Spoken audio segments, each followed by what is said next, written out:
muito boa tarde. Sejam bem-vindos a mais um webinar Let's Talk, promovido pelo Inopol, Academia de Empreendedorismo do Politécnico de Coimbra. Esta vai ser a nossa quinta edição de 2025, ok? Portanto, o nosso webinar de maio. São webinars que nós temos vindo a promover desde 2021, portanto, mais de 30 sessões mensais dedicadas à inovação e ao empreendedorismo. É sempre um prazer trazer esses tópicos e contar aqui com a presença de tantas pessoas do ecossistema, também não só académico, mas também de inovação, das startups, dos empreendedores, para se juntarem a nós e aprenderem aqui um bocadinho mais sobre estes temas. Aproveitava também a vossa presença para vos apresentar aqui um bocadinho melhor, para quem possa não conhecer o que é o Inopol. Portanto, o Inopol, como eu disse, é uma estrutura que está ligada ao Politécnico de Coimbra, portanto, faz parte da estrutura do Politécnico como uma unidade orgânica.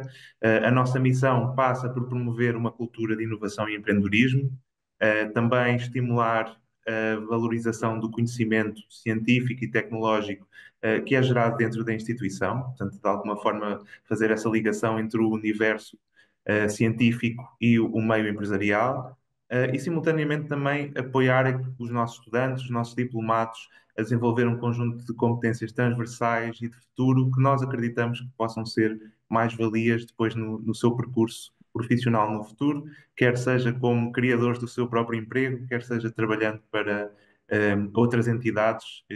Todos nós podemos ser empreendedores nas organizações onde trabalhamos, portanto, isso é também uma mensagem que nós tentamos passar. O Inopol é também, numa das nossas facetas talvez mais visíveis, uma incubadora de empresas e de projetos de vocação empresarial.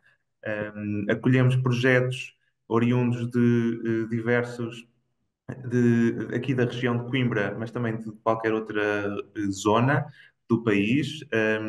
Tentamos, de alguma forma, privilegiar startups e spin-offs que tenham ligação ao Politécnico de Coimbra, portanto, seja através da equipa de promotores, por serem estudantes, docentes ou investigadores do Politécnico, seja por estarem a participar em projetos de investigação e desenvolvimento tecnológico em copromoção com entidades do ecossistema empresarial. Mas de qualquer modo, como eu disse, nós estamos abertos a qualquer empreendedor, promotores que queiram desenvolver um projeto empreendedor. Tentamos apoiá-los não só através do espaço físico, aqui no nosso edifício, no campus da Escola Agrária de Coimbra, mas também através de um conjunto de serviços de logística, como acesso a sala de reuniões, salas de formação, gestão de correspondência, internet, e portanto toda essa dimensão sabemos que é relevante para como espaço de trabalho, mas sobretudo onde nós entendemos também que acrescentamos mais na consultoria técnica, ao nível do desenvolvimento de plano de negócios, o apoio jurídico nos processos de constituição da empresa, apoio em processos de propriedade intelectual, e de interação com mentores, investidores, outros parceiros do sistema científico e tecnológico, e os nossos próprios laboratórios do IPC, portanto, de alguma forma tentar construir aqui algumas sinergias entre todos estes stakeholders internos, e também, obviamente, identificar oportunidades de financiamento que possam ajudar a alavancar os projetos. Como uma academia de empreendedorismo, que também somos, portanto, nós procuramos desenvolver ações de formação e de capacitação. Elas são direcionadas não apenas para os empreendedores que estão connosco na incubadora, mas para toda a comunidade do Politécnico e tentando também sempre envolver todo o ecossistema empreendedor aqui da região centro. É neste contexto, então, que se insere esta iniciativa Let's Talk, portanto, algo que temos vindo a desenvolver numa lógica mensal e cujo objetivo, basicamente, passa por aproximar a comunidade académica, a comunidade empreendedora, daqueles que são os grandes temas da inovação, da criação de negócios, da transferência de conhecimento, e é isso, então, que nos traz aqui hoje com mais uma edição. Hoje temos, então, o prazer de ter connosco o João Pedro Neto. O João Pedro Neto é engenheiro físico de formação, e tem um percurso que tem combinado diversas valências, mas algumas dimensões como a liderança técnica, gestão de equipas e a direção de empresas tecnológicas são algumas das vertentes do seu percurso. Começou a carreira na indústria aeroespacial europeia, foi diretor-geral do Biocant Parque, primeiro parque de biotecnologia em Portugal. Foi cofundador e CEO da Dalma Robotics, uma startup dedicada à robótica móvel, e atualmente lidera uma equipa de engenharia na Ocra Solar, e colabora também como investidor e mentor com startups em fase inicial, e processos que desenvolve, ajudando os fundadores a definir o produto, a validar o mercado, a traçar estratégias de crescimento e em tudo o que puder acrescentar valor, então, nesta fase inicial do percurso empreendedor. O objetivo de hoje da sessão, portanto, é explorar aquele que é o lado prático da inovação, portanto, o que faz uma ideia ganhar vida, o que é que a torna diferenciadora, valiosa e por que razão tantas ideias ficam pelo caminho. Portanto, vamos tentar abordar um bocadinho esse tópico. E entre outros, vamos tocar temas como transformar uma ideia num produto, como validar soluções no mercado e conquistar os primeiros clientes, como definir um modelo de negócio que seja viável e capaz de gerar receita de uma forma consistente, perceber qual é a importância da equipa e da execução. Portanto, a execução, eu diria que é 90% de um projeto empreendedor, e o que é que distingue os projetos que são investíveis e prontos para escalar de outros que não têm essas características, e é isso que o João também nos vai tentar ajudar aqui a perceber hoje. Feitas estas apresentações, damos agora oficialmente as boas-vindas ao João, agradecer-lhe daqui a prontidão com que aceitou o nosso convite e a disponibilidade para ter aqui esta partilha hoje connosco. Obrigado, João, por estares connosco.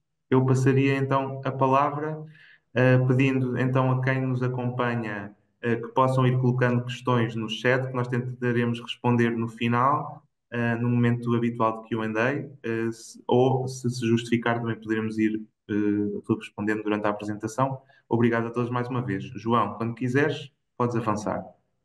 Obrigado, João. Conseguem-me ouvir? Sim. Ok. Obrigado pela apresentação, obrigado pelo convite, obrigado a toda a gente por estar aqui. Eu estava aqui a dizer ao João antes de vocês entrarem que eu estou extremamente nervoso porque estou muito mais habituado a fazer isto presencialmente do que online, o que é muito estranho. Mas estou aqui com os níveis de ansiedade mesmo a bater ferros. Portanto, se eu gaguejar, se cair para o lado, qualquer coisa, não se espantem, que faz parte do processo. Falando um bocadinho como estou, a razão por estar aqui hoje e quando o João me falou de nós termos esta sessão sobre inovação, eu pensei duas vezes porque eu não me considero propriamente um tipo de inovador, curiosamente. E pensei duas vezes porque acho que a inovação é uma coisa que é muito falada e há tantas pessoas certamente bem melhores do que eu para falar nisso. E cheguei mesmo a dizer isso ao João. Mas depois fiquei a pensar e, na verdade, há aqui um ponto de vista, se calhar, diferente que eu posso trazer a esta conversa. E é a perspectiva do anti-inovador. Eu acho que já tinha há bocadinho, sem querer, mudado os slides. E é uma perspectiva um bocadinho diferente, que obviamente não é exatamente literal, eu não sou anti-inovação, nem nada que se pareça, mas eu penso um bocadinho de maneira diferente quando nós falamos de inovação e criatividade no geral. Eu acho que isso poderá ser talvez mais valioso para falarmos hoje. E já que eu digo falar, eu gostava mesmo era de falar mais, apesar disto, falar convosco no sentido de haver interação, apesar de eu ter aqui este momento mais expositivo, e eu tentei reduzi-lo, prometo que tentei reduzi-lo bastante. Eu acho que gostava depois que falássemos abertamente, porque há certamente coisas que eu me vou esquecer, ou que me vou atrapalhar mais e não explico bem, e depois com uma conversa fluida acho que é sempre melhor. E acho que é mais útil esta perspectiva de, lá está, do anti-inovador, para. Vocês são muitos, são aqui 30 pessoas. Eu acredito que estejam aqui pessoas que ou já estão a começar projetos de inovação, seja em startup, seja em ambiente académico, docentes, que muitas vezes também tentam ser inovadores dentro da sua instituição. Não é apenas as startups que são inovadoras, não é? Não é apenas o negócio que é inovador. E, portanto, acho que pode ser valioso termos essa perspectiva um bocadinho contrária à corrente. Eu começava, se calhar, por dizer como é que eu me tornei um anti-inovador. Eu comecei com o contrário. Eu era um miúdo altamente criativo, eu brincava com Legos todos os dias, eu não me lembro sequer de quase ter outro brinquedo, eram só Legos. Ainda hoje faço coleção de Legos, adoro. Portanto, a criatividade dominou a minha infância e a minha adolescência. E mesmo enquanto jovem adulto. Ahm, o meu primeiro trabalho, contudo, no setor aeroespacial já me fez mudar um bocadinho a perspectiva em relação à inovação. Claro que é um setor, devem imaginar, onde é necessário haver inovação, obviamente, é um setor que até soa sexy, mas às vezes é um bocadinho até conservador, que é o contra a inovação. E isso foi um bichinho que eu também peguei, ser um bocadinho mais pragmático naquilo que nós fazíamos a nível de engenharia, porque era no fundo a tentar responder a um problema complexo, não era apenas mandar as coisas lá para cima por mandar. Posteriormente, isto foram 10 anos que eu estive na indústria aeroespacial e posteriormente abri a minha própria startup, a Dalma. que era de robótica no móvel, que está aqui representada por este robô, não é um dos meus robôs. E ao mesmo tempo, por razões engraçadas, mas que me podem perguntar mais tarde, eu também assumi então um cargo de direção no Biocan Park. São duas coisas que não têm nada a ver, mas que trouxeram também uma perspectiva de anti-inovação, e depois posso explicar porquê. Atualmente estou na Ocra, trabalho diretamente com a equipa de engenharia e, portanto, vejo todos os dias o que é a inovação sem limites e no sentido negativo, neste caso. E, portanto, aí sim, eu sou um chato anti-inovador muitas vezes. E isso é necessário.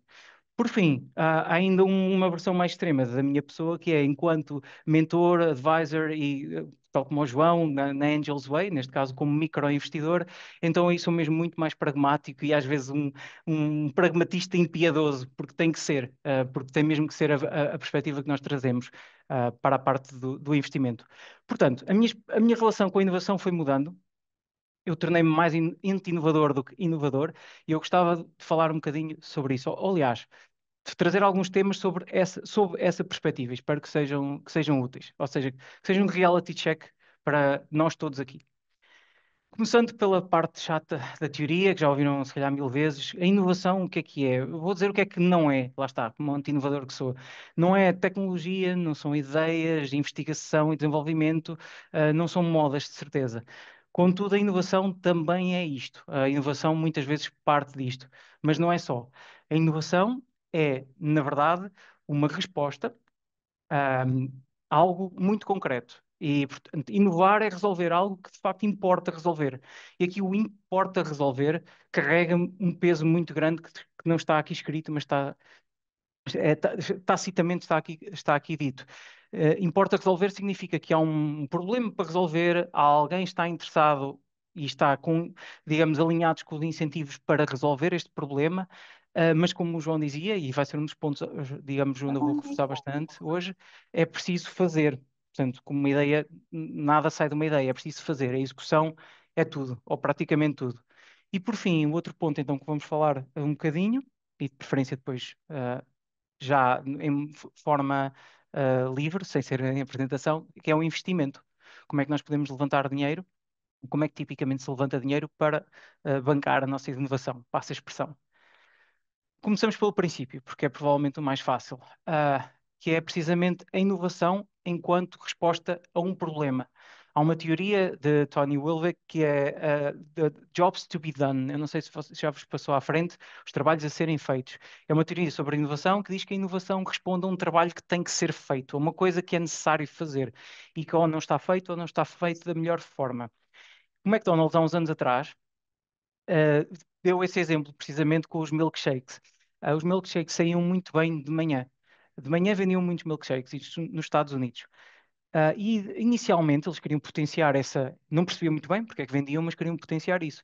Experimentaram com sabores novos, experimentaram com promoções, experimentaram com pôr fruta nos milkshakes e não tiveram resultado.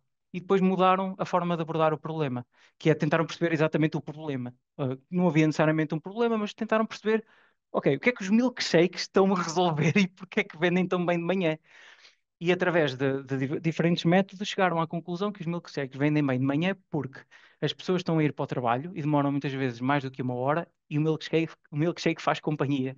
E além disso, substitui uma refeição que muitas vezes as pessoas não tiveram. Então, o Mac, em vez de mudar o sabor, porque isso não ia resolver nada, mudou a formulação do milkshake, né, aquilo é tudo químico, mudou a formulação de forma a eles durarem mais tempo, para durarem durante todo o commute, né, a duração da viagem das pessoas para o trabalho. E com isso as vendas dispararam. E além disso, também esqueci-me de dizer, mas mudaram também o serviço de manhã, especialmente no drive-in, porque perceberam que aquilo podia ser mais otimizado. Portanto, o Mac percebeu exatamente o que é que qual era o problema que o milkshake dele estava a resolver, e daí conseguiram, dessa forma, atacá-lo diretamente, em vez de andarem à volta de inovar por inovar. Qual é a moral aqui, e as recomendações que eu tenho a dar? De uma perspectiva muito fria, se vocês aqui nesta plateia, nesta sala, são pessoas que estão a inovar ou vão inovar, muito provavelmente são pessoas muito criativas, são muito otimistas, e não têm qualquer tipo de dúvidas da vossa inovação. Eu estou aqui para vos dizer que provavelmente esse otimismo pode encontrar a realidade e não correr bem. Portanto, a primeira coisa que vocês devem fazer, antes de estarem apaixonados pela vossa potencial solução para algo, tentem perceber se existe um problema que ela está de facto a resolver. Como é que isto se faz? Especialmente nas startups, significa, na minha opinião, seguir um bocadinho um método científico. Vocês têm uma hipótese, que é, eu acho que este problema existe e acho que a minha solução o resolve. Esta é a hipótese. E depois vocês montam uma experiência à volta dessa hipótese, que é, eu vou fazer isto para ver como é que há a resposta do mercado, ou do público, ou da organização, ou da pessoa a este método, e com esta experiência eu vou provar que de facto o problema existe, ou que o problema não existe, ou que há outro problema diferente. Portanto, lá está, é um método bastante científico. Para isto é tipicamente necessário encontrar o que se chamam os early adopters, não é? Alguém que queira experimentar a vossa solução desde muito cedo, e é crítico vocês acertarem nestes early adopters. Porquê? Porque vocês vão ter problemas. Vai haver coisas que não funcionam, vai sempre haver qualquer coisa que não corre tão bem. E vocês querem estar a trabalhar com um público que seja receptivo a esta complexidade, a estes problemas, que vos dê feedback e que, no fundo, embarquem também na história da vossa inovação. A outra coisa que eu gostava de referir, muito no espírito do método científico, é quando vocês fazem esta experiência, ou o vosso piloto, normalmente isto trata-se de piloto, principalmente com tecnologia, quando fazem isto, introduzam uma variável de cada vez. Se vocês têm várias variáveis na vossa experiência, vocês não sabem qual delas é que está a resolver o problema. No caso do McDonald's, imaginem que eles também mudavam de facto, não só mudavam a consistência do milkshake, mas mudavam o sabor, mudavam o formato do copo, mudavam o tamanho do copo propriamente dito e ainda faziam uma promoção por cima. E a coisa corria bem. Eles não sabiam exatamente qual destes fatores é que estava a contribuir para isso. Portanto, a minha recomendação é um fator de cada vez. Alguns problemas comuns que eu vejo nesta fase são as pessoas apaixonarem-se de facto pela solução, que acham que é uma coisa impecável, sem existir um problema, e desenvolverem ideias demasiado cedo e demasiado aprofundadamente. É preferível fazerem de uma forma escalada e em fases, fazerem, prototiparem, fazerem testarem, fazerem darem a conhecer, do que fazerem uma coisa perfeita que depois põem à experiência e ninguém quer. E vocês o que fizeram foi perder tempo. Entregaram uma coisa que ninguém queria. Pronto, isto são duas coisas que eu gostava de deixar aqui, alertar nesta parte do. A inovação resolve um problema. Tem aqui um exemplo de uma inovação que não resolveu problema absolutamente nenhum.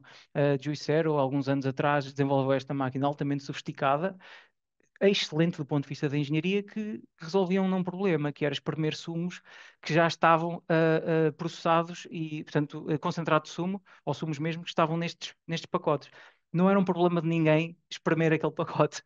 A Juicero desenvolveu esta máquina e foi um autêntico fracasso, porque não fazia sentido para ninguém, no fundo, ter esta máquina em casa. Provavelmente mesmo que fosse à borla, porque era uma coisa que ocupava espaço e que não interessava a ninguém. Portanto, o problema não estava lá.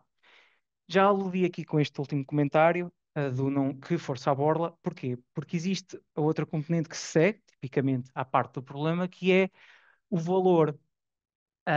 Uma inovação, tipicamente, só faz sentido, como vimos, para um problema concreto, um público concreto. Contudo, a inovação pressupõe que há um efeito multiplicativo nesse público. Outra forma de dizer isto é que há algum tipo de retorno do investimento. E vocês já estão aqui a dizer, é pá, investimento, é sempre a mesma coisa, e o dinheiro, e a trade, é sempre o dinheiro, do retorno, e não é verdade. Eu gostava de desafiar-vos a pensar um bocadinho diferente. Sim, é verdade que nós estamos, nos dias que correm, habituados a falar de startups, e as startups o que fazem é vender, não é? Vender é transação por dinheiro. Contudo, eu gostava de vos propor uma forma mais inteligente de pensar nisto.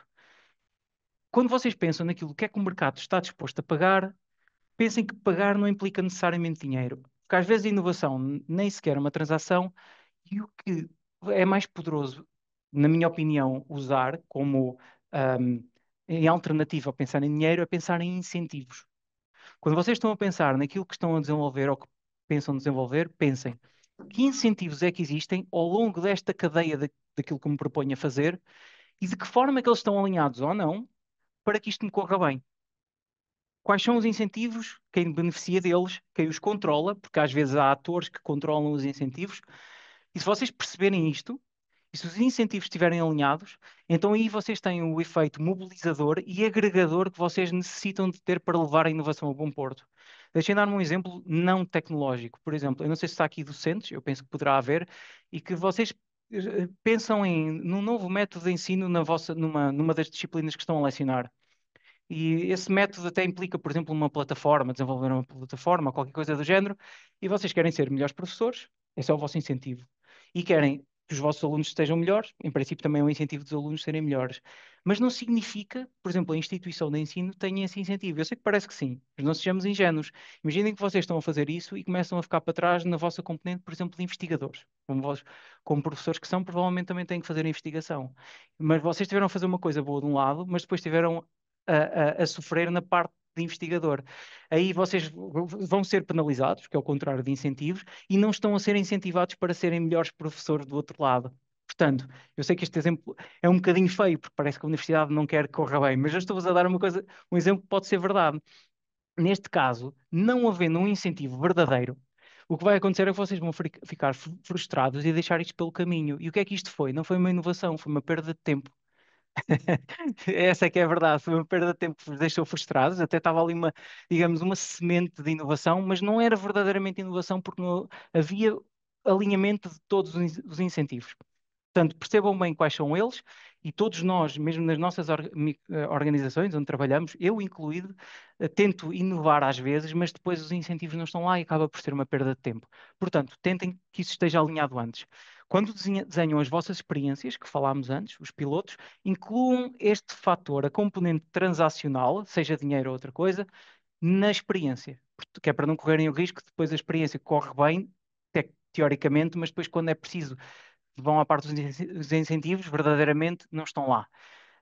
Outra coisa, e no espírito muito do anti-inovador, simplifiquem. Eu vou dizer isto várias vezes hoje, mas simplifiquem. Eu sei que vai parecer que vão poder fazer várias coisas e que vão poder fazer tudo, mas não vão conseguir fazer tudo.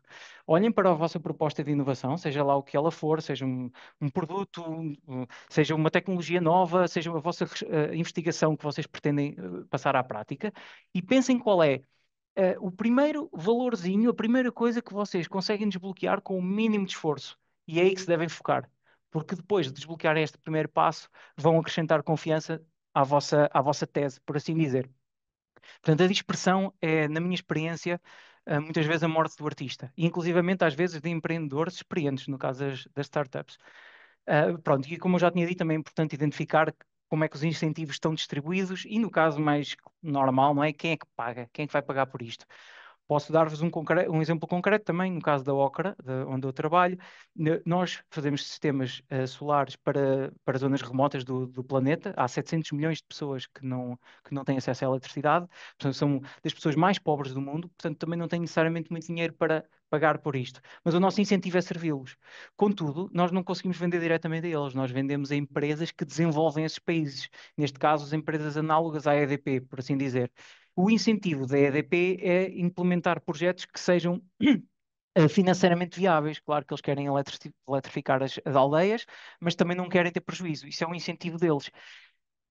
Com este alinhamento de incentivos, e nós tendo identificado que o passo seguinte para nós não é chegar ao nosso utilizador, é chegar ao nosso cliente, que não é a mesma entidade, monta-se um modelo de negócio à volta disto. Portanto, este é um exemplo muito concreto de como funcionam ou podem funcionar os incentivos.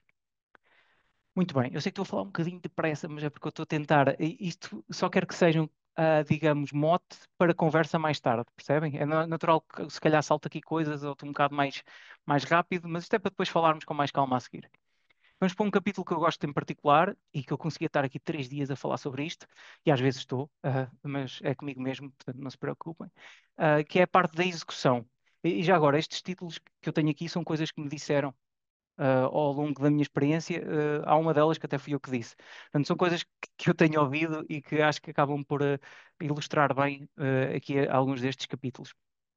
Então, a parte da execução, como tínhamos dito, é tudo. O Steve Jobs dizia que uma ideia não vale nada, a execução é tudo.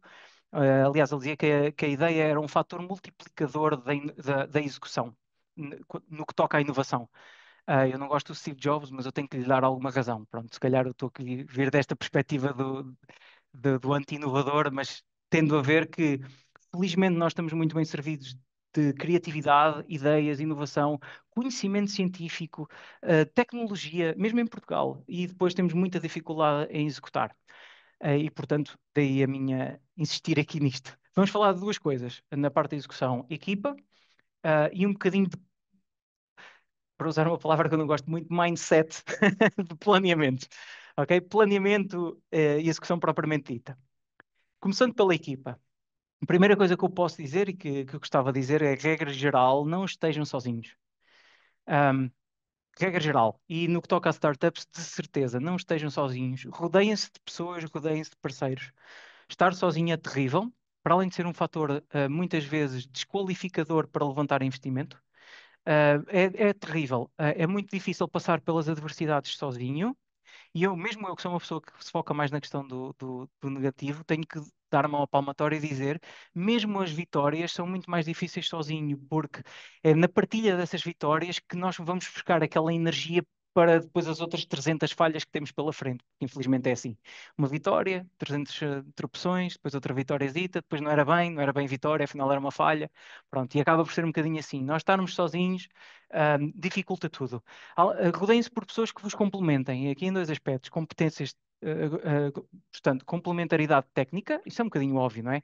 E especialmente naquelas componentes que são críticas para a vossa inovação, que é o que eu tenho ali no último ponto, as competências-chave. Essas devem estar na vossa equipa, sempre. Tudo o resto, epá, se calhar pode ser subcontratado, ou podem deixar para depois, ou podem pedir ajuda. Mas o que é crítico para vocês, tenham dentro da equipa e que seja complementar. Mas mais do que a parte técnica, complementem-se a nível de perfil, perfil psicológico inclusivamente e perfil de trabalho. Porquê? Uma vez mais, fazemos de conta que temos aqui temos aqui 30 pessoas hoje, talvez, se calhar 20 destas pessoas são altamente criativas, são pessoas inovadoras com aquele, não é, aquele otimismo de levar para a frente, e isso é uma forma muito limitada de ver a coisa. Há muitas adversidades que são difíceis de ver. E rodeando de pessoas um bocadinho mais frias, mais conservadoras, mais planificadoras, mais atentas ao risco, de forma mais formal, ajuda-vos a não cometer os erros mais comuns no planeamento. E nós vamos falar de alguns deles a seguir. Ahm, Ainda aqui na questão do, já agora para vos dizer o que é que são as competências-chave. Este é um exemplo que eu ontem estava a pensar comigo e acho que faz sentido. Toda a gente já usou provavelmente a Uber ou a Bolt. Se vocês tivessem que começar a Uber ou a Bolt hoje, curiosamente, vocês não têm que saber nada sobre carros. Os carros são a parte menos importante do negócio, mas vocês têm que saber muito, muito mesmo sobre logísticas, operação em escala, serviço web, servir 1 milhão, milhões de pessoas ao mesmo tempo. Isso sim, são áreas críticas da Uber, embora aquilo que nós vemos são os carros, ou que nós achamos que estamos a ver são os carros, não é? Portanto, isto é o tipo de coisa que tem que estar dentro da equipe. Se vocês, desculpem, se tiverem ideias de coisas com AI e assim, provavelmente não vão por aí já agora. Isto era uma coisa que nós devíamos falar a certo ponto.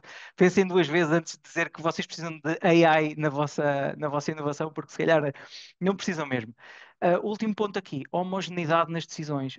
Sejam complementares, sim, mas não tão heterogéneos que é quase impossível decidir e executar. E eu também vejo isso. Vi heterogeneidade em algumas equipas, tanto que se desfizeram, acabaram por não conseguir trabalhar juntas, e também vejo o oposto, demasiada homogeneidade, acabam por se tornar conservadores e um bocadinho avessos a ideias diferentes. E isto também não é propriamente sustentável a longo prazo para a inovação, no geral, e a inovação na prática em startups. Tenho aqui mais duas coisas que gostava de dizer em relação a dois perfis de potencial inovador, potencial empreendedor. O potencial inovador que está na academia, seja um docente, seja um investigador, e alguém que não está na academia, mas que vem, sei lá, de outro percurso qualquer e que está com uma ideia, uma tecnologia que gostava de levar avante. Quem está na academia, hum, muitas vezes a academia é lenta, e isso é normal, é suposto ser. O que se faz em investigação não dá para acelerar, na maior parte das vezes. Não conseguimos atirar recursos para cima da investigação e fazê-la andar mais depressa. É suposto ser assim. Contudo, às vezes isto não é compatível com o testar, lá está, que tínhamos visto antes. Portanto, acho muito importante aliarem-se a atores externos à academia, a atores da sociedade, do ecossistema, do mercado, que sejam mais ágeis e envolvam-se nisso. Felizmente agora isto é cada vez mais fácil. Não é? Nós temos os gabinetes de transferência de tecnologia, a Inopol em particular, por exemplo, e isto é exatamente os hubs onde vocês precisam, na minha opinião, de estar, ok? E envolverem-se com empresas, startups e perceber como é que as coisas funcionam, porque eu tenho visto em conversas aqui com professores que aqui na FEUP, na Faculdade de Engenharia do Porto, que têm ideias para capitalizar aquela investigação que estão a fazer e depois vamos falar na prática e eu fico mesmo espantado com o grau de inocência e ignorância, ignorância no sentido sem qualquer tipo de julgamento. Ignorância significa não saber, não há nada de errado nisso. Mas eu fico mesmo verdadeiramente espantado e fico, isto dá-me uma vontade enorme de ajudar, porque às vezes nem sequer sabem qual é o passo seguinte, e é curioso, estou a falar pessoas, não digo o dobro da minha idade, mas uma vez e meia a minha idade, com uma experiência de vida fenomenal, e portanto isto tem um bocadinho a ver com o isolamento, que é exatamente o oposto da universidade, que já agora é das universalidades, é daí que vem o termo universidade, mas pronto, não vamos entrar por aí. Para o outro perfil, que é o perfil não académico, digo um bocadinho o contrário. Não tentem fazer investigação e desenvolvimento ou coisas parecidas com investigação e desenvolvimento num âmbito de uma startup porque tipicamente, e eu aqui estou muito sal e pimenta, porque isto é muito tipicamente, é muito difícil levantar investimento para empresas de investigação fundamental. Muito difícil. Tanto que agora há investimento para a chamada Deep Tech e o chamado Patient Capital, que é precisamente para empresas que demoram muito tempo a a dar um primeiro passo. Eu não recomendo fazer isso aqui. O que é que podem fazer? Precisamente aliarem-se às instituições de ensino e de investigação. É aqui que vocês conseguem tirar uma grande mais-valia.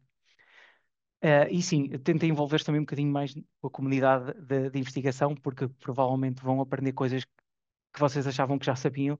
Aliás, o contrário, que vocês se tinham proposto a desenvolver e que se calhar até já existem. Também já vi isto. Muito bem, alonguei-me aqui um bocadinho mais, peço desculpa. Vamos aqui, este é mais curto, eu prometo. Ainda na parte da execução, a parte do planeamento e dos métodos. Eu aqui vou só elencar estes três pontos, isto dava pano para mangas. O primeiro ponto é priorização. Uma vez mais, se vocês são personalidades criativas, e eu estou a assumir que muitos de nós somos, nós temos dificuldade em dizer não e parece que queremos fazer tudo e que tudo é igualmente importante. Isso não é verdade. Nós não só não conseguimos fazer tudo e nada é igualmente importante. A palavra, eu costumo dizer isto, a palavra prioridade em inglês, priority, nem sequer tinha plural até o início do século XX. Eu não sei se sabiam, eu acho extremamente engraçado. A palavra priority, e bem, não tinha plural. Como é que podia haver mais que uma prioridade? Agora nós temos prioridades, temos priorities, não é? E eu gosto sempre de, digo isto muitas vezes, escolhe a prioridade, não escolhas as prioridades. Claro que sim, faz-se um ranking de prioridades, eu compreendo, não estou tanto ao mar, nem tanto à terra, mas se vocês tiverem aqui esta voz por trás a dizer, não, tenho que pensar na prioridade, isto ajuda-vos bastante. Foquem-se naquilo que traz valor mais depressa, que traz o primeiro incentivo e que vale mais. Metam isso no vosso plano. Desbloqueiem primeiro o maior incentivo e, de preferência, aquele que é mais fácil de desbloquear. Isto é bastante poderoso, porque vocês depois de desbloquearem o primeiro, o segundo é mais fácil. Porque cada vez que desbloqueiam um, estão a criar confiança na vossa inovação, em vocês e em quem vos rodeia. E quem vos rodeia é muito importante. O terceiro ponto, que eu, como antigo gestor de projeto e, portanto, dou muito valor, tem a ver com a execução, tempo e dinheiro. E depois há a questão do tempo é dinheiro, daqui é tempo e dinheiro. A minha recomendação é o seguinte: se estiverem a fazer uma coisa, e por uma coisa entenda-se uma iniciativa que vai demorar alguns meses, se estiverem a fazê-la pela primeira vez, assumam que vocês não têm absolutamente forma nenhuma de saber quanto tempo é que vai demorar, nem quanto é que vai custar. Partam deste princípio. Sabem porquê? Porque é provavelmente verdade. E às vezes eu estou com pessoas, estou a dizer-lhes: olha, eu por acaso já fiz isto, é assim, é assado, é cozido, é frito. A pessoa diz sim, senhor, e depois não acredita, na verdade, porque infelizmente nós temos que passar pelas coisas muitas vezes para aprendermos. Então, qual é aqui a minha mnemónica, a minha regra, digamos assim? Quando estou a fazer uma coisa pela primeira vez, eu assumo que vou demorar o dobro do tempo e vai custar quatro vezes mais. Ou o contrário, vou demorar quatro vezes mais e vai custar o dobro. Tipicamente estas duas andam ligadas, não é uma relação matemática, isto é mais uma relação filosófica do que matemática, mas ainda assim vocês vão ver e não está muito longe da realidade. Como é que também podem mitigar isto? Lá está, se vocês tiverem ao vosso lado também personalidades ou que estão mais experientes, sei lá, na iniciativa que estão a propor a fazer, ou que são mais conservadoras e, portanto, mais orientadas ao risco, mais metódicas até, isto acabam por terem um balanço bom. Pronto. O outro conselho aqui é partir o vosso roadmap de inovação, por assim dizer, em fases. Lá está, desbloquear pouquito a pouquito o valor. Até porque é assim que as startups funcionam. E essa é a última coisa que vamos falar agora. Desculpem o título, eu sabia que vocês queriam a palavra rabo num título, e então eu fiz questão de incluir, porque provavelmente é a primeira vez que aparece, e peço desculpa a quem não gostar tanto. Isto foi-me dito, isto é verdade. Quem me disse isto acabou também por investir na minha empresa, curiosamente, mais tarde, mas no momento em que eu preparei o plano de negócios, aquilo não servia para nada. Lá está, eu tinha feito uma coisa que estava completamente desligada do momento em que eu estava. Portanto, eu não tive esta consciência. E havia formas de não ter feito, como por exemplo perguntar, faz sentido fazer um plano de negócio? Pronto. Também não auscultei muito bem neste caso, e os incentivos não estavam muito bem alinhados. Esta secção vai ser um bocadinho mais, ou vai ser mesmo dedicada ao caminho típico das startups, e aqui se calhar convém dizer o que é uma startup. Nós aqui no Inopol falamos muito de empreendedorismo, startups, empreendedorismo, e a palavra startup, juntamente com recentemente a palavra incrível, por alguma razão toda a gente usa, é uma palavra que está a ser altamente abusada. A palavra startup é abusada nas últimas décadas. Uma startup não é simplesmente uma empresa nova. É uma empresa tipicamente de tecnologia, mas não necessariamente, cujo a proposta de valor e o modelo de negócio também estão feitos para escalar muito rapidamente e a uma escala explosiva. O que é que isto quer dizer? Passar de 10 a 10 mil em meia dúzia de anos. Isso é que é uma startup. Porque é que isso é diferente de uma empresa tradicional? Porque não está necessariamente assente no pressuposto de ser autossustentável desde logo. Ou seja, está assente no pressuposto de conseguir investimento ao longo destas diferentes fases de crescimento, naturalmente. Mas isso é que é um princípio de uma startup. Portanto, se calhar o primeiro conselho que eu vos posso dar, ainda antes de passarmos à frente, é a vossa proposta de inovação tem que seguir o caminho das startups? É possível que não. Eu tenho falado com muita gente recentemente, até porque malta que está a ser avaliada para potencial investimento de very, very early stage, e que não são startups. E está tudo bem. Aliás, ainda bem que não são, porque não desejo esse caminho a ninguém, por assim dizer, apesar de eu já ter feito e pronto. E à data de hoje não correu muito bem, não é? Eu tive que fechar a minha empresa. Não, mas isto para dizer que, se não forem uma startup, não tem problema nenhum. Vocês provavelmente não precisam assim de dinheiro para escalar tão depressa, conseguem crescer de forma autossustentada e se calhar só precisam de boas parcerias, validação do vosso conceito, e mostrar alguma tração para conseguir que, lá está, os incentivos se alinhem. Portanto, essa é a primeira coisa que eu vos diria é, pensem se de facto, antes de proporem ao caminho das startups, por assim dizer, vejam se de facto faz sentido no vosso caso. Não é sempre verdade. Eu fui sem vergonha nenhuma roubar este slide à SDH Global, porque não me apetecia estar a desenhar bolinhas, não me levem a mal, mas está ali o copyright.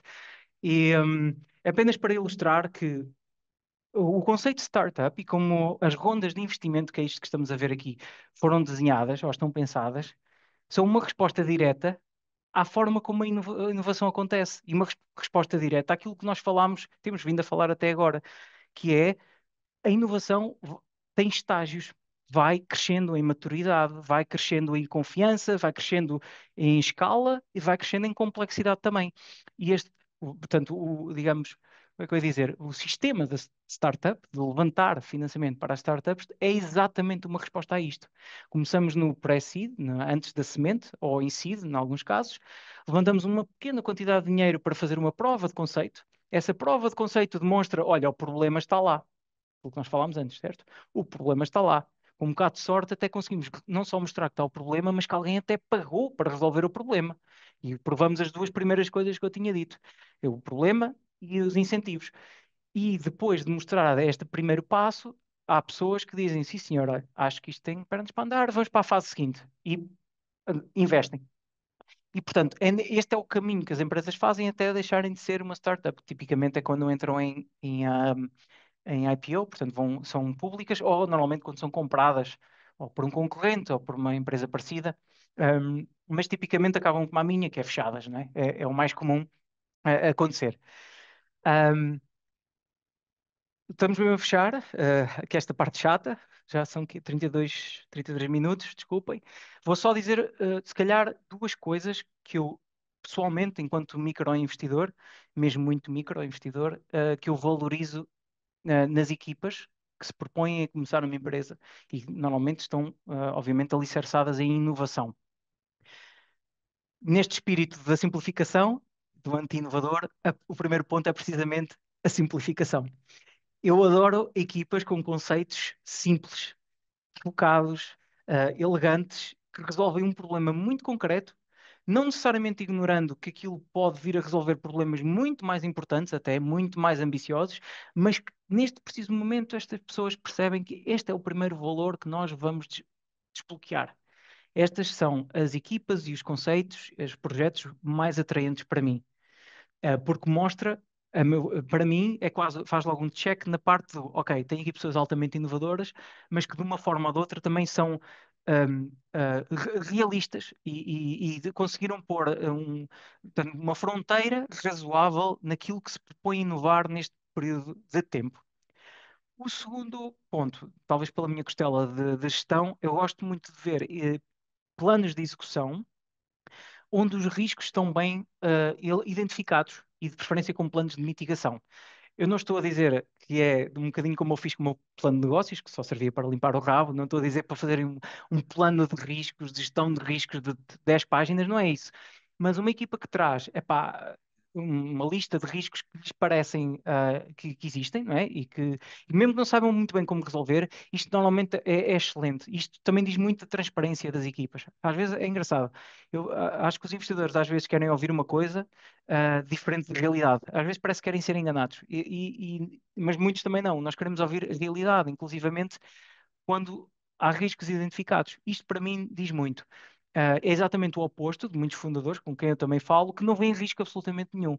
Que na cabeça deles, pá, isto é a melhor coisa do mundo, é só fazer isto, e a palavra só, vocês vão ficar atentos. Há tanta gente, então engenheiros, os meus colegas que são engenheiros a sério, eu sou engenheiro, faz de conta, mas os engenheiros a sério estão sempre a dizer só, pá, isto é só, 3 meses depois aparece o só e nem sequer funciona. Então, eu vejo muito o só associado ao discurso do perfil otimista, inovador, criativo, e os que não vêm com o só e dizem, "Epá, eu acho que isto é brutal, contudo, vejo aqui estes riscos de execução. E há quem não os veja de todo. E depois o que acontece é que a realidade não quer saber, não é? Vocês fazem o vosso caminho e a realidade não quer saber do que é que vocês acham que é. Portanto, isto é a última coisa que eu queria dizer-vos. Valorizo muito mesmo founders, equipas que têm estes planos bem digamos, tem um mapa das coisas, mesmo que o mapa tenha ali algumas zonas de nevoeiro que não se sabe muito bem onde é que os caminhos vão dar. Pronto, esta é a parte chata, ou mais chata, e agora convido-vos a falar, fazerem perguntas. Eu não fui muito adentro de muitos exemplos. O João tinha pedido para falar de exemplos, nós podemos dar exemplos, seja da minha experiência ou de coisas que eu observei. E fiquem à vontade para fazer as vossas perguntas ou só para falarmos um bocadinho sobre algum destes pontos. Obrigado, João. Acho que foi mesmo no ponto certo aqui o tom da intervenção, porque nota-se, acho eu, ao ouvir-te falar, que tu tens de facto muita experiência prática, também não só de projetos onde estiveste, como pessoas com quem falas que estão também a montar os seus negócios ou que têm uma ideia que querem explorar. E eu acho que isso é o mais interessante, não é? Mais do que estarmos aqui a debater os conceitos, acho que as pessoas gostam de ouvir exemplos reais, histórias concretas. Tanto que o João já fez o convite, abrimos agora espaço para questões, dúvidas, comentários que gostassem de fazer aqui sobre os tópicos que nós trouxemos hoje aqui ao webinar. Força, podemos abrir aqui o espaço para isso.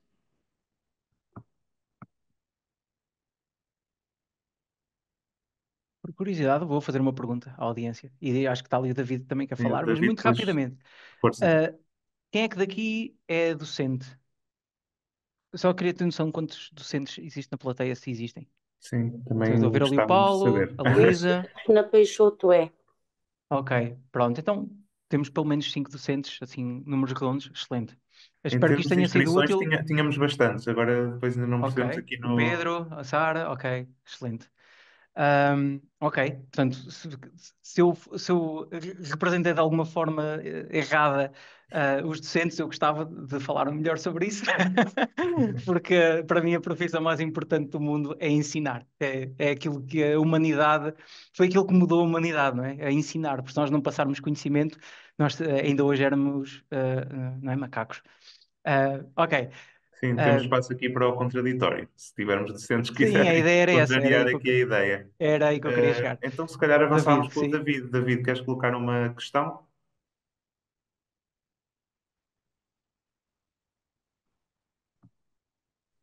Sim, de facto, eu gostava de saber qual foi, qual foi o receio que o João teve, porque muitas vezes quem quer empreender, para além de achar que a sua ideia é brilhante, que pode resultar, há receios. Então, gostava de saber quais foram os seus receios e como conseguiu vencer esses receios. Ok, Obrigado. é interessante essa pergunta, David, porque lá está, eu era o tipo da equipa em que só via os receios. Ou seja, eu percebia o potencial daquilo que nos propunhamos a fazer, mas a parte do otimismo e do não ver obstáculos, isto é a melhor coisa do mundo, eu delegava nos meus colegas, curiosamente era ao contrário. Mas lá está, é a tal complementaridade que eu falava. Portanto, eu só via os receios, eu via a concorrência, eu via a dificuldade que era provar todos. Eu estou a falar agora, neste caso, da minha startup, não é? De robótica. Eu via a dificuldade que era provar aqueles conceitos, via a incerteza de uma série de coisas que nós achávamos que eram espetaculares, lá está, na boa tradição dos engenheiros, mas não sabia se eram mesmo espetaculares ou se eram só tipo fixe de fazer, não é? Porque nós gostamos de inventar coisas, e depois algumas delas, não muitas, mas algumas provaram-se como sendo desnecessárias, portanto nós estivemos a inovar por nada. Posso dar exemplos concretos até? Se calhar dou já. Por exemplo, nós estivemos a trabalhar num sistema para trocar baterias de robôs, ah, de forma primeiro manual e depois seria automática. Porquê? A ideia era, em vez de tu teres uma frota de robôs e precisares de 15, só precisavas de 10, porque eles não ficavam parados a carregar, eles podiam simplesmente trocar uma bateria, que era uma operação de 1 minuto ou dois. Adivinha, não só a concorrência tinha isto, mas tinha feito isso, mas nunca adotou. E nós devíamos ter percebido isso. Não adotaram por alguma coisa foi. Aprendi-se imenso com a concorrência. Era as melhores coisas que, para mim, era ver o que é que a concorrência fazia. Isto era o primeiro ponto. O segundo ponto é, muitas destas coisas estavam patenteadas. Muitas das formas, e acreditem ou não, de troca de bateria dos robôs estavam patenteadas por empresas que tinham patenteado isso para automóveis, para os automóveis elétricos, da troca de bateria, neste caso na parte de baixo do carro. E isso aplicava-se também à parte dos robôs móveis. E, portanto, não podíamos fazer. Ou seja, eu estou-te a dar este exemplo porque era uma coisa que nós fizemos e que não teve resultado. Lá está, é porque era giro e nos parecia que os clientes queriam aquilo. E claro, nós perguntávamos a um dos clientes que nós tínhamos, um dos nossos pilotos, e diziam: epá, isto é a melhor ideia do mundo. Epá, mas na verdade não resolvia assim um problema tão grande. E, portanto, os meus receios, a minha vida era essencialmente receios. Lá está, eu sou o anti-inovador, era um bocadinho o meu papel a ser a pessoa do receio, do planeamento, do plano de contingência, da contingência para a contingência, do passaporte sempre na mala para fugir para a China, se as finanças viessem atrás. Portanto, era sempre a pensar nestas coisas. Estou a brincar na parte das finanças, obviamente, né? Mas é sempre a pensar nestes planos todos de contingência, sim. Muito bem, mais questões? E eu posso fazer uma questão. Na qualidade de docente, que não é bem a que eu me encontro hoje. Hum, João, parabéns, gostei muito da sua abordagem, e subscrevo na íntegra a sua visão sobre o papel dos docentes, o perfil dos docentes e depois os empreendedores. No entanto, a academia tem aqui uma missão que é transferir aquilo que é o conhecimento técnico-científico que é gerado e pô-lo ao serviço da sociedade. E eu, neste momento, encontro-me com essa árdua missão. Então, é muito difícil fazer com que um bom professor, um bom investigador, queira ser um empresário. Uhum. E, simultaneamente, também nos diz que os empreendedores não podem ter a pretensão de serem eles próprios bons investigadores. Então, como é que se faz, na sua opinião, este match entre estas duas realidades, Uhum. com base naquilo que é a sua experiência? Ok, se calhar há um prefácio a fazer que é um preâmbulo, neste caso. Não devemos esperar que, como eu vi também na altura que eu estava a estudar, e que o tema do empreendedorismo começou a surgir, especialmente em Coimbra. Eu estudei em Coimbra, no departamento de Física, e eu lembro-me do buzz que se criou à volta da questão das startups, empreendedorismo, etc. E parecia que só havia um caminho possível para todos nós, que era ser empresário ou ser uma pessoa falhada. Quer dizer, isso obviamente não fazia sentido nenhum. Portanto, ah, nem toda a gente, não temos todos, como qualquer outra profissão, que fazer a mesma coisa, não é? Contudo, eu vejo que é comum também, apesar de tudo, investigadores que acabam por saltar e tentar capitalizar, e aqui no sentido literal, capitalizar o seu conhecimento ou invenções, muitas vezes invenções, ou tecnologia onde trabalham. E não há nada de errado nisso. Pelo contrário, era o que eu estava a dizer. Havendo essa ambição, que é o caso da Sara, aparentemente, hum, então, não é? Percebi mal? A Sara tem a ambição de pôr os outros a fazer Oh, isso. muito bem. Então, os outros que vão fazer isso e que estão neste momento são investigadores, são alunos, devem sim não isolar-se, como eu dizia há pouco, não isolar-se na, na vida de investigador. É aquilo que eu posso dizer como ponto inicial. Isto parece um bocado óbvio. Olha, vem aqui o João dizer-me que não nos podemos isolar, mas se é óbvio, eu também pergunto porque é que essa é a norma. Eu sei que é extremamente exigente e tipicamente investigadores estão também a trabalhar no seu doutoramento ou pós-doc, e isto, não é? No fundo, é um projeto de vida e acaba por ser difícil depois comutar, porque é exatamente isso, é mudar a mentalidade quando se está a pensar de outra forma, se está a pensar na capitalização do que nós estamos a desenvolver. E eu acho que isso só se cura, por assim dizer, embora não é nenhuma doença para curar, mas só se cura com imiscuir-nos com outros agentes da sociedade, com empresas, participarem neste tipo de coisas que estamos a fazer hoje, na Academia do Empreendedorismo. E atenção, eu sei que o empreendedorismo não se ensina. As pessoas dizem isso, empreendedorismo não se ensina, ou se é, se não é. Pá, mais ou menos, há coisas que se ensinam.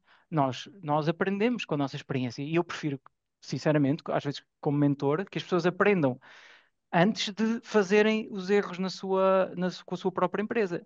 Coisas que eu estava a dizer como planeamento, como é que funciona o dinheiro.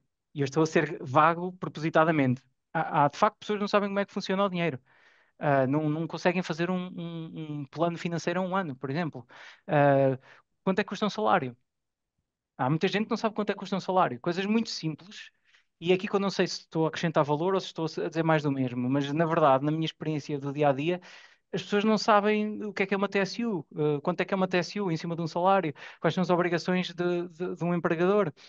Ah, e o contrário também, que é, ok, como investigador estou muito focado nesta minha área, mas depois não consigo necessariamente quantificar o que é que as outras coisas custam a fazer.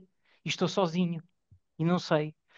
Portanto, eu estou aqui a falar muita coisa ao mesmo tempo, se calhar vamos sumarizar um bocadinho. eh, eh, Rodear-nos de pessoas, agentes económicos, agentes da sociedade que estão a fazer aquilo que nós nos propomos a fazer, aprender, idealmente, a priori, aquilo que é possível aprender sem se fazer, digamos, com a experiência, e eu mencionei algumas coisas, a parte financeira é uma coisa que é possível aprender, Hum. isto é válido para todos, não só na tecnologia, mas também nas humanidades. Ahm, e o resto acho que tem um bocado a ver com mentalidade. E a mentalidade acho que tem a ver com a experiência, com o estar a fazer. Aí eu já não tenho propriamente um segredo. Não sei se, Sara, se respondi, nem que seja vagamente à questão. Sim, João, obrigada. Nada. Olá, boa tarde. Sou Cristina Peixoto. Será que posso colocar uma questão? Sim, força, Cristina. Pode avançar. Obrigada. Ok. Então, relativamente ao e-mail que eu recebi sobre este webinar, havia umas frases-chave que era o que esperar desta sessão, como transformar uma ideia, dicas para validar, etc, etc. Eu sou docente do ensino superior e, de facto, estamos em projetos, temos projetos, etc, etc. E o que eu valorizo imenso é exatamente a criatividade e a inovação que os meus estudantes trazem para as aulas, para os trabalhos, para os projetos, etc. E, portanto, é um sistema de ensino público e há uma estrutura que é pesada, não é? E, portanto, a Uhum. minha questão é como é que se pode equilibrar a estrutura com a flexibilidade no processo de desenvolvimento, sabendo desde já obviamente que quando nós nos concentramos muito na estrutura, temos detrimento na inovação. Uh, não sei Exato. se se me fiz entender. Perfeitamente, perfeitamente, e adorei essa pergunta, porque isso, para já, revela uma consciência de, como é que eu hei de pôr isto?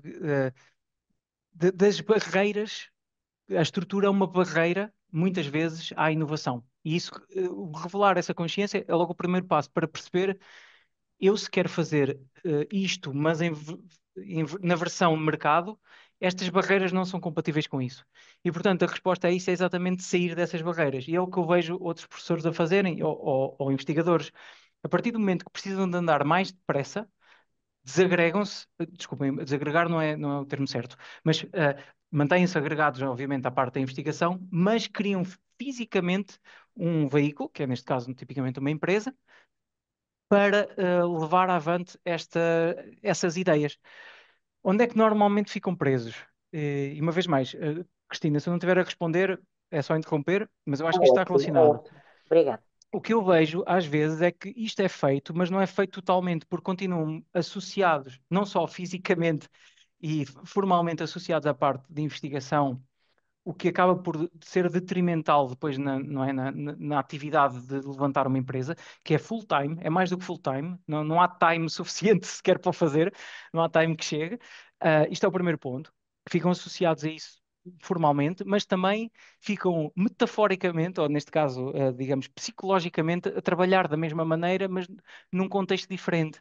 E é aí que a ajuda é importante. É aí que é importante ver como é que outras pessoas fazem, qual é a cadência do desenvolvimento.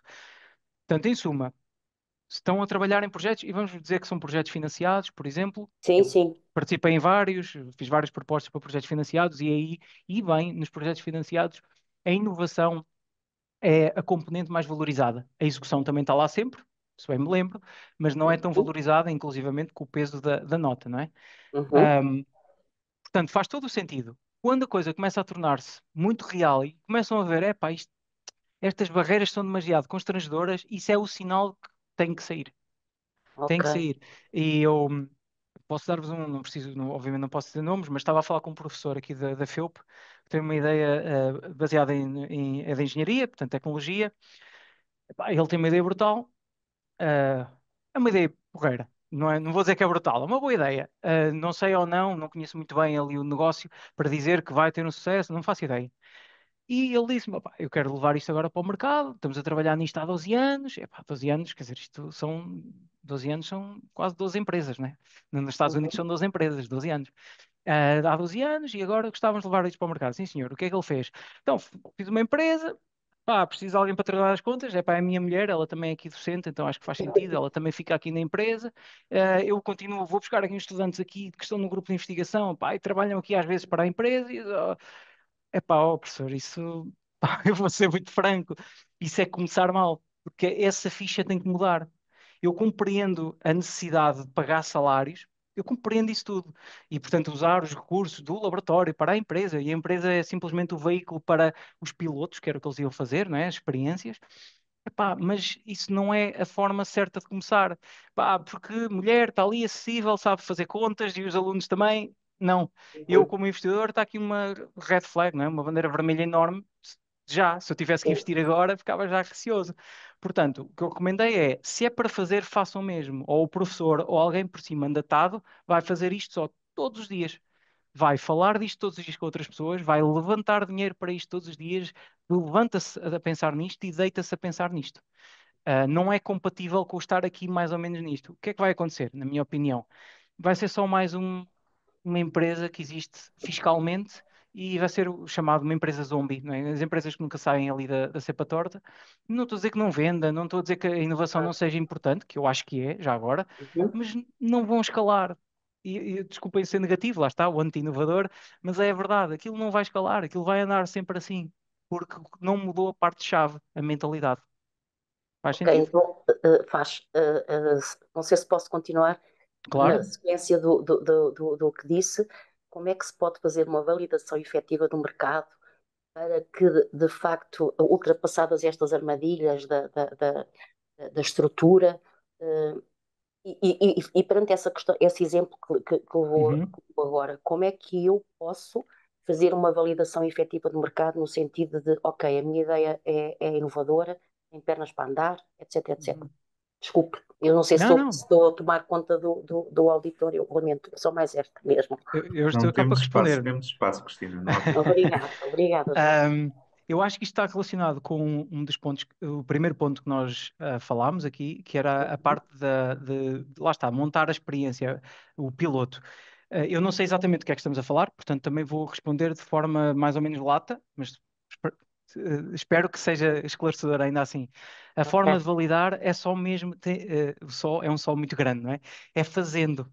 Ahm, Às vezes fazer, e depende do que estamos aqui a falar, por exemplo, se for um serviço de marketing, por exemplo, inovador por alguma razão, epá, se calhar conseguem validar mercado simplesmente com um survey, com questionários, Uhum. não é? Se arranjarem uma amostra suficientemente diversificada, ou ao contrário, suficientemente representativa do público-alvo, se calhar isso chega. Epá, se for uma tecnologia, por exemplo, no meu caso, tínhamos que demonstrar que dominávamos a condução autónoma dos robôs, ou neste caso os robôs conduziam-se a eles mesmos. Isto não ia lá com perguntar ao nosso cliente: olha, o que é que achas de um robô que se conduz sozinho? Porque a resposta é espetáculo, manda vir. Isso não valida. Então nós tivemos que, de facto, construir um protótipo em seis Uhum. meses. Um protótipo que teve que ser, e esta parte é importante, não é uma tecnicalidade, um protótipo que tinha que ser compatível com o ambiente industrial. Portanto, a experiência que vocês montam, que a Cristina vai montar, Sim, tem sim. que ser compatível com a realidade. Portanto, o nosso robô não podia ser feito em madeira nem em papel, que de facto ia ser Uhum. usado, e instalámos-los no nosso proto-cliente, porque não era um cliente verdadeiro. Qual foi a parte que eu saltei aqui? É que nós primeiro tivemos que ir buscar este cliente. Não foi bem primeiro, mas foi igualmente importante, lá está. Pois, Tivemos que pois. desbloquear isto. Portanto, Cristina, eu não sei, obviamente que estamos a falar concretamente, mas eu diria que isto é dos primeiros passos. Perceber Sim, quem é mas o isto público. é uma Sim, plataforma para replicação. Está a replicação funcionar, de. diga, Replicação. de gestão, de nós temos estudantes, nós somos uma instituição que está muito aberta à inclusão e Sim, a gestão dos alunos com necessidades educativas específicas sim. é uma coisa muito importante, para já para poder dar respostas individualizadas, para poder fazer um percurso académico com sucesso e está a funcionar e a ideia é replicar noutras instituições de ensino universitário, não só. Está aí a resposta. É falar com essas instituições e eh, propor que experimentem isto em ambiente controlado. O que é um ambiente controlado? No caso das instituições de ensino, é tipicamente uma turma, por exemplo. Uhum, Mas é uhum. importante experimentarem isso em diferentes instituições. Eu sei que é difícil e se começarem por uma é melhor do que zero. Mas é Uhum. mesmo muito melhor do que zero. É mesmo muito melhor do que dizerem: olha, tenho uma coisa que está a funcionar, epá, mas ninguém está a usar. Portanto, esse é o passo seguinte. Eu posso, se calhar, dar aqui um exemplo relativamente parecido. Estava a falar dele há bocadinho com o João. Uma das empresas que eu estou a apadrinhar para investimento é de uma rapariga, a Cláudia, que é brilhante, na minha opinião, e é precisamente uma plataforma de ensino para o ensino superior. Uma plataforma para ajudar no ensino superior. Essencialmente, ensino superior. Epá, e o que ela está a tentar fazer agora, o passo seguinte, tem a plataforma, funciona, fez um pequeno piloto com o IPB, o Instituto Politécnico de Bragança. O próximo passo é fazer isso, mas com 10 universidades, e de preferência, universidades não é, que tenham um cabedal, por assim dizer. Portanto, esse é exatamente o próximo passo. Como é que isso se faz na Ok. prática? A Cristina, é literalmente andar em cima das pessoas. Bem, Ou não seja, é ir literalmente, buscar o mas cliente. É ir exatamente, buscar o sempre. cliente. Sempre, ir Ok. falar com essas pessoas. Mais do que um e-mail, é estar no sítio onde essas pessoas estão, e neste caso são instituições de ensino, é excelente. Cristina sendo também docente, há aqui afinidade, portanto é o mesmo Uhum, ecossistema, é fácil, ou mais fácil, uhum, é falar diretamente com as pessoas, tal e qual. Ir uhum, lá, se possível. Não só o e-mail. O e-mail não é só o e-mail a dizer, olha, tenho uma coisa gira, querem experimentar? Não, é o e-mail a dizer, olha, eu tenho uma coisa gira, podemos falar neste dia para o mês sobre isto e como é que isto podia ser um piloto na vossa universidade? A resposta se calhar vai ser, epá, não nesse dia não, mas pode ser naquele dia. É uhum. aqui que está a diferença, que é a parte do Ok. fazer acontecer. Já obrigada pela positividade, afinal não é assim tão anti-inovador como Oh, isso. não, então esta aqui era relativamente mais fácil. Epá, eu sou conhecido por ser mesmo por ser Ok, mesmo obrigada. negativista. Obrigada. Sem problema. Obrigada. Temos ainda aqui espaço, se calhar, para uma última questão, para tentar respeitar aqui também a duração. Mais alguém quer avançar?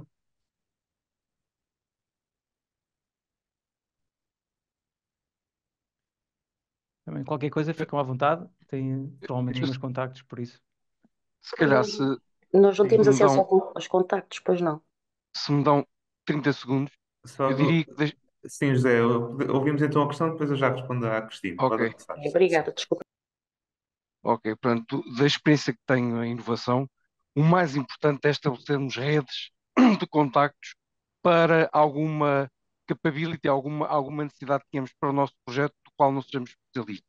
Neste momento estou a trabalhar num projeto, minha especialidade eu sou engenheiro eletrotécnico, é um computador, portanto aí domino tudo, mas há certas coisas, certo tipo de conhecimentos que não tenho, e é muito importante nós irmos buscar até outros países redes de contactos para fazer certo tipo de Exatamente. trabalhos.